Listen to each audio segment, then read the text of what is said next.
आज ही बढ़ी हुई महंगाई के बीच राहत की फुहार ही पड़ती दिखाई दे रही है। दरअसल एक विश्लेषण संस्था ने यह दावा किया है कि आरबीआई जल्द अपनी रेपो रेट में कटौती कर सकता है, जिसका सीधा असर आपके द्वारा चुकाए जा रहे ईएमआई पर होगा और इसके चलते ईएमआई की दर कम हो जाएगी। फिर कैसे होगा यह संभव, देखिए इस रिपोर्ट में।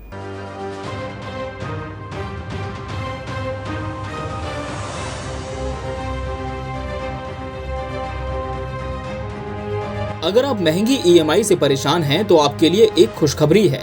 इस वर्ष अगस्त महीने से आपको महंगे कर से राहत मिल सकती है। आर्थिक विकास की धीमी गति और वस्तुओं की कीमतों में कमी के चलते आरबीआई अगस्त 2023 से ब्याज दरों में कमी कर सकता है। विदेशी ब्रोकरेज हाउस नोमुरा होल्डिंग ने अपने क्लाइंट्स को भेजे गए नोट्स में ये बातें कही हैं।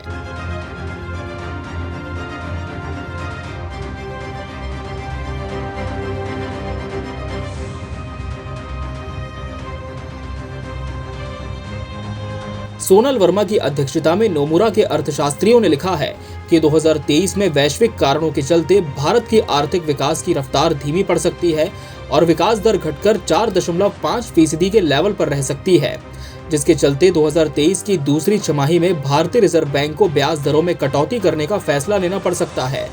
रिपोर्ट के मुताबिक फरवरी 2023 में रेपो रेट में 25 बेसिस पॉइंट की बढ़ोतरी करने के बाद आरबीआई मॉनेटरी पॉलिसी में सख्ती की अपनी नीति से पीछे हट सकता है।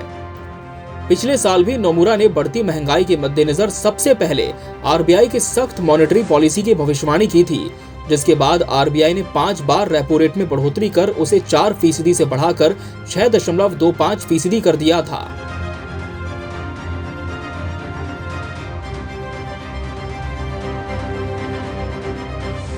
नोमुरा के अर्थशास्त्रियों के मुताबिक महंगाई में उछाल और ब्याज दरों में बढ़ोतरी के चलते मांग में कमी के कारण जुलाई-सितंबर तिमाही में भारतीय अर्थव्यवस्था की रफ्तार धीमी रही और ये 6.3% की दर से ही विकास किया। इन अर्थशास्त्रियों का मानना है कि भारत बेहतर स्थिति में है, लेकिन कमजोर एक्सपोर्ट और इंडस्ट्रियल ग्रोथ से निवेश में कमी आ सकती है। बहरहाल नोमुरा पहली संस्था है जिसने 2023 में रेपो रेट में इतनी बड़ी कटौती की भविष्यवाणी की है।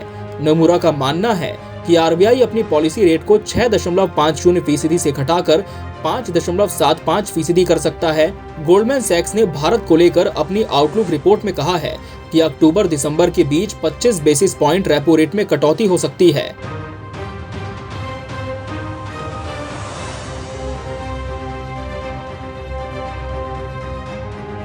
राहत की बात यह है कि 12 जनवरी 2023 को दिसंबर 2022 के लिए जो महंगाई दर के आंकड़े आए हैं, उसके मुताबिक खुदरा महंगाई दर घटकर 5.72% पर आ गई है।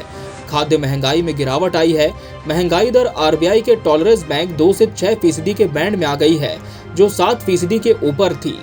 इसके बाद उम्मीद बढ़ती जा रही है कि ब्याज दरों के बढ़ने पर ब्रेक लगे और आने वाले दिनों में ब्याज दर घटने का सिलसिला शुरू हो सकता है, जिससे महंगी ईएमआई से राहत मिल सकती है।